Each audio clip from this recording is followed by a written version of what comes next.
دا وظیفه چې څوک هم کینو الله جل شانه به تمام حاجتونه هم پوره کړي او تمام مشکلات به هم الله جل جلاله ختم کړي. بسم الله الرحمن الرحیم. السلام علیکم ورحمت الله وبرکاته.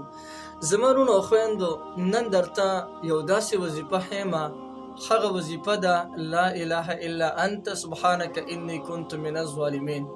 دا یو داسې زبردست وظیفه ده، کوم یو انسان چې د دې وظیفې ذکر شروع وکړي نو الله جل جلاله به د هغه تمام حاجتونه پوره کړي او څومره مصائب او مشکلاتو کې د انسان ګیري د هغه مصائب او د هغه مشکلاتو نه ورته الله جل جلاله نجات ورکړي.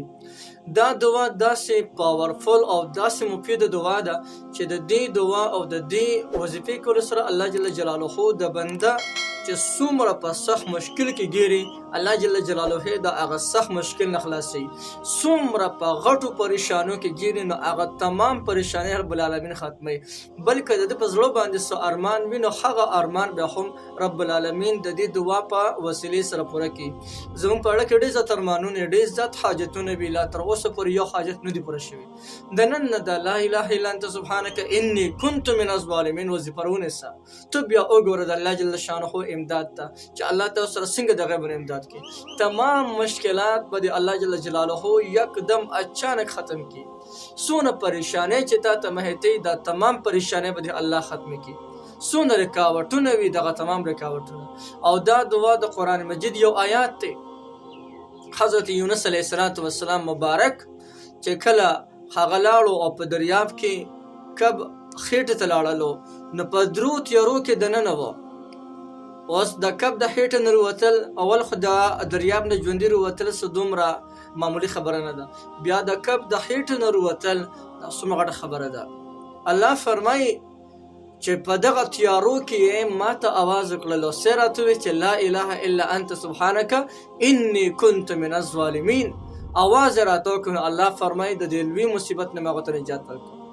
اوس یونس علیه السلام د دې دعا او د دې وظیفې په برکت سره د غلوي غم او مصیبت نه خلاصېدی شي چې د هغې نه خلاصېدل چې کوم دی اړه چې دی هغه ممکن ونه الله تعالی د هغې نه دته نجات ورکړلو. که یو عام مسلمان د دې وظیفه شروع کړي نو وایه څونه به چې دی هغه ته الله جل جلاله نجات ورکړي. یو کس په مشکلاتو کې ګیر دی، مصایبو کې ګیر دی او دی د هغه مشکلاتو د هغه مصایبو د هغه پریشانۍ نه ځان خلاصول غواړي، هغه دغه د لا اله الا انت سبحانك انی كنت من الظالمین وظیفه شروع کی. الله جل جلاله به تمام مشکلات پریشانی ختم کی. او دین علاوه که دستا په زړه باندې هر قسم ارمان یا هر قسم ارزو دی وي، ستا چې هر قسم حاجت وي د هغه حاجت د پاره تاسو د لا اله الا انت سبحانك انی كنت من الظالمین وظیفه کول شي نو هغه تمام حاجتونه به خو الله جل جلاله د دې وظیفې په وسیله سره هغه بدل پوره کی. ډیر زیات مفیده وظیفه ده. راځي د وظیفې کولو طریقه د تخیمه د وظیفې کولو طریقه دا ده چې دستا کم یو انسان چې هغه په یو سخت مشکل کې گیر شلو، یو انسان دی په ډیر لوی مصیبت کې گیر شو، یا یو انسان دی او هغه ته یو لوی آفت یو لوی غم ورته رسېدلی دی د هغې نه ځان خلاصول غواړي، یا یو کس دی او هغه په زړه کې ډیر زیات ارمانونه دي، حاجتونه دي او د دې په زړه کې دا خواهش دی چې زما د حاجتونه پوره شي. د دې ټولو امورو لپاره تاسو دا وظیفه کولی شئ. د وظیفې کولو طریقه څه ده؟ نو چې ستا په خولې باندې هر وخت دا وظیفه شروع وي لا اله الا انت سبحانك انی كنت من الظالمین.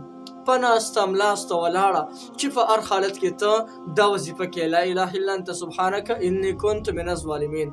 دا وظیفه پابندۍ سره کوه، ان شاء الله عن قریب یو وخت به داسې راشي چې تمام مشکلات به الله جل شانه ختم کړي.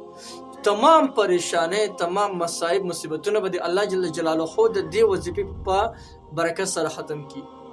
او ستا په زړه کې چې څومره ارمانونه وي، څومره ارزوګانې وي، څومره حاجتونه وي نو الله جل جلاله به د دې وظیفې سره دغه تمام ارزوګانې تمام ارمانونه تمام حاجتونه به الله جل جلاله د دې وظیفې په چې دا کومه وسیله الله جل شانه به دله چې کوم دی ټول پوره کړي. یو ډیره زبردست او ډیره زیاته مفیده وظیفه مې درته وښوده. یقینا د دې نه مونږ هم پیدا غشي شو، تاسو هم ته غشي شي.